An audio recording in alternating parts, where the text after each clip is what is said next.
Kumuha kami ng examen sa Quezon City mga idol. Yo, what's up mga idol? Maaga tayong nagising para makapagluto ng breakfast namin habang naghahantay yung kasama natin. Ako mismo dito pumunta sa aming mahiwagang rice cooker para makapagluto mga idol.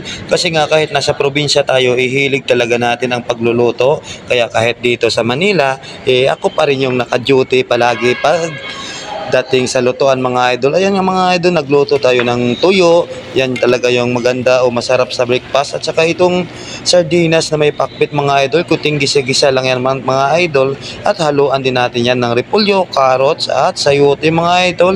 Lagyan ng kunting sabaw yung mga idol, kunting pakulo-kuloan lang natin ng saglit. At okay na yan mga idol. Bali wala muna kaming trabaho ngayon dito sa Parañaque mga idol kasi nga babiyahe tayo papuntang Quezon City galing dito sa Parañaque mga idol. Mag-a-attend muna tayo ng orientation dun sa opisina at kukuha ng examen mga idol. Kailangan namin makinig sa orientation at kumuha o ipasa yung examen for safety mga idol. For safety lang yan mga idol kasi nga napakadelikado talaga ng mga trabaho namin. Kasi yung trabaho namin mga idol nasa dik o sa mga matataas na building mga idol o nasa rooftop tulad dito sa Parañaque, nasa 18th floor kami. Kaya nga kailangan talaga malaman natin kung ano yung safety mga idol kasi nga buhay yung pinag-uusapan dito. Kaya kailangan talaga natin malaman lahat-lahat yan mga idol. Siyempre, hindi lang para sa company, hindi lang para sa may-ari ng building na pinagtrabuhan namin, kundi para talaga sa sarili namin mga idol. Kaya pagluto ng pagkain na niluto natin mga idol o yung pang breakfast namin, pinagsulusaluhan na namin tatlo mga idol. At pagkatapos namin kumain, ayan, nagready na tayo. Isinuot na natin yung mahiwagi nating boots dyan mga idol kasi nga babiyahe talaga tayo. Ito na talaga, hilig talaga natin yung sapatos na boots mga idol.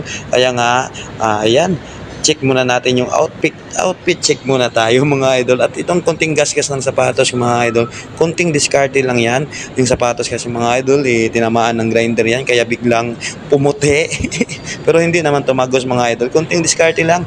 Lagyan muna natin ng tinta ng ballpen yung mga idol para hindi masyadong malata. Ganyan lang dito sa Manila mga idol, diskartehan lang kaysa bumili ka pa ng bago, magastos yan mga idol. At yan na nga mga idol, papunta na kami sa baba o pababa na kami sa ground floor kasi nandun na yung service natin na nag-aantay.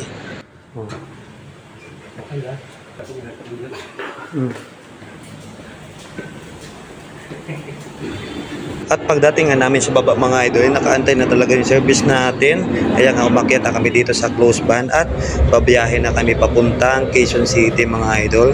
Kaya i-enjoy muna natin yung mga view dito mga idol.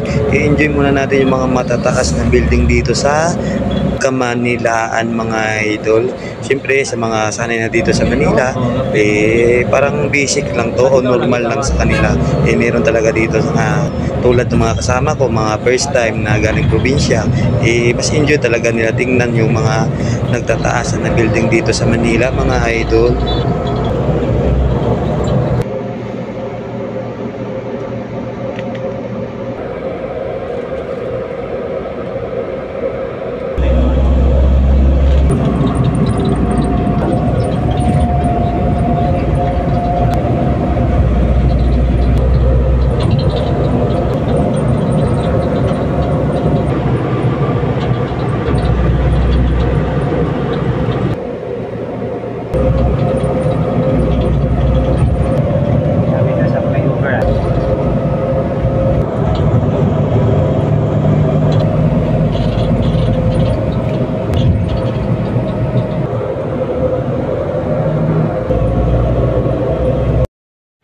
At pagdating nga namin dito sa Quezon City mga idol o dito sa opisina, siyempre bumaba na kami sa aming service at aakyat na kami dun sa opisina mga idol kasi nasa fourth floor din yung opisina namin mga idol. Kaya hindi natin masyadong mabidyuhan dito mga idol kasi nga mahigpit din dito at opisina sa mga idol. Kaya pagdating dun mga idol sa loob, standby muna kami, pahinga at maya maya nakinig na kami sa orientation at kumuha ng examen by online mga idol. Bali sa cellphone lang din yung examen namin tulad nyan.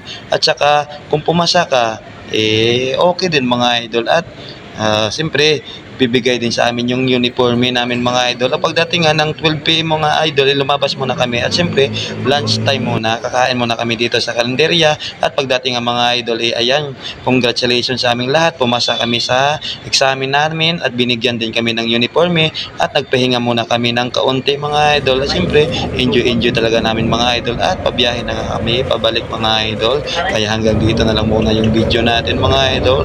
Thank you for watching. At syempre ayan, nagpapahinga na talaga yung kasama natin kasi nga sobrang pagod at stress. Kala nila mahirap yung exam, yung pala medyo madali lang, for safety lang mga idol. Malaking tulong talaga yon.